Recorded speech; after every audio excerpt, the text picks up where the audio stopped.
lagi Ahmad Dhani. Jadi kapan sih kemarin ya? Kemarin dia posting lagi di YouTube channelnya. Ini kayaknya bersambung dari tayangan YouTube yang kemarin, yaitu tentang bahaya gibah, kompilasi gibah dan fitnah Maya Estianty. Nah, postingan terbarunya itu judulnya tentang SP3 ya. Lagi fitnah Maya part 2, fitnah KDRT Ahmad Dhani, itu judulnya ya. Jadi apa sih sebenarnya? Jadi di postingan yang sebelumnya yang tulisannya bahaya gibah itu kan, dan itu sempat mencuplik beberapa wawancaranya Maya Estianty. Kalau ditulis itu di saat sudah punya suami itu kayak. Salah satunya di podcastnya bersama Denny Sumargo ya.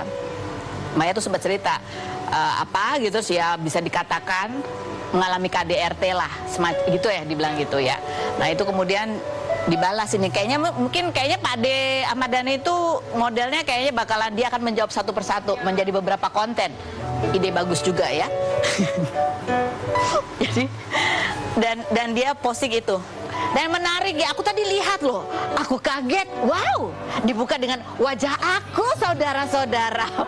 Waktu di zaman jahiliyah, aku sampai, wow, ini apakah aku bisa klaim royalti hak terkait? Kan ada muka aku di situ ya. Iya Pak De, apa kabar? Oke.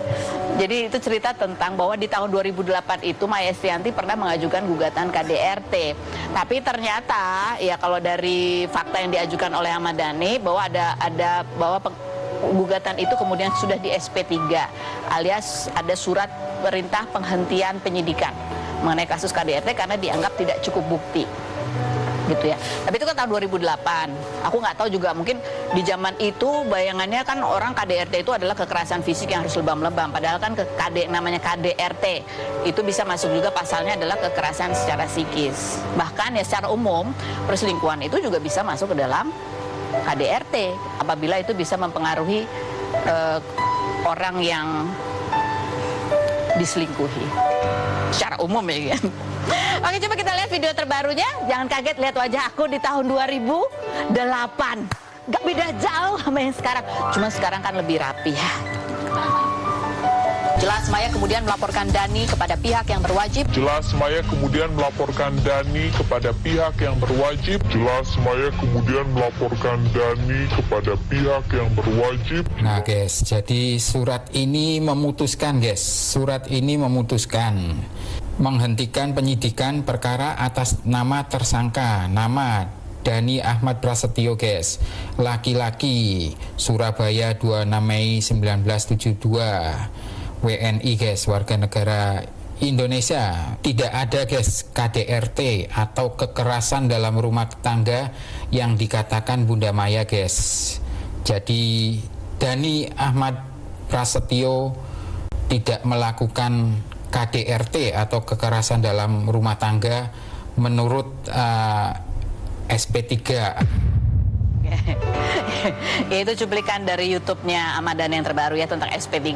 Oke, kita flashback sedikit part di mana Maya Estianty di sekarang ini ya sempat mengatakan bahwa di masa itu dia merasa seperti mengalami ya istilahnya KDRT. Kita lihat kalimat lengkapnya sini seperti apa. Banyak tangisan. Lebih baik aku pergi dulu aku bilang, karena memang ada kejadian yang mungkin ya kejadian KDRT kali aja. Jadi akhirnya aku harus minta izin pengadilan untuk keluar dari rumah itu. Diperjelas jadi gitu. Ayo KDRT gitu ya. Komentar netizen, kenapa suara aku juga digituin sih?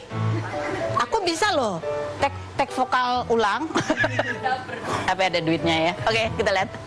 Harusnya judulnya kejamnya efek perselingkuhan di dunia nyata. Yang berikut, dia menyalahkan orang lain atas kesalahan dia sendiri. Guys, sadar diri itu penting. Yang berikutnya, se-Indonesia juga tahu itu bukan fitnah. Generasi 80-90an pasti memorinya keinget lagi gimana sakitnya jadi bunda saat itu. Yang berikut, membela Safia dan Ali tapi menyakiti Al Eldul. Wow, bijaksana sekali sebagai ayah. Yang berikutnya ada lagi komentarnya, membela 2 anak tapi menghancurkan hati 3 anak yang lain. Astagfirullah, jauhkan hamba dari manusia semacam ini ya Allah. Yang berikutnya ada lagi komentarnya. Habis kok.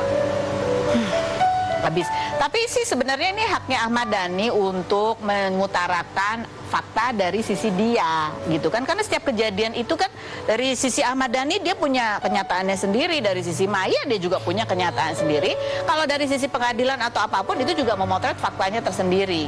Kalau ada perintah SP3 karena dianggap tidak cukup bukti, kan bukan berarti Maya tidak merasa dia mengalami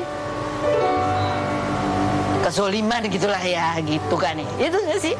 Atau menurut Pak D, aku nggak melakukan apa-apa ya kan, itu namanya juga kan point of view. Tapi yang jelas adalah kenapa wajahku yang dipilih untuk tampil di kontennya Ahmad Dhani, padahal di masa itu ada banyak presenter yang membawakan beritanya. Tapi itu berarti bukti bahwa aku menjadi salah satu saksi sejarah, bukan ya? Tapi yang ngomong-ngomong ya, kenapa kalau kita lihat ya, baik ini nggak, masalah itu nggak selesai-selesai karena mungkin secara emosional emang nggak selesai. Jadi ada beberapa kejadian yang terjadi saat ini tuh kemudian men-trigger lagi kemarahan-kemarahan yang terpendam. Iya nggak sih? Misalnya kayak sepanggung gitu, tuh mungkin men-trigger kayak gitu, sepanggung gitu kan. Apa yang terjadi? Kita nggak tahu ya. Kita akan bahas nanti kalau kita udah undang mereka bertiga atau berempat itu.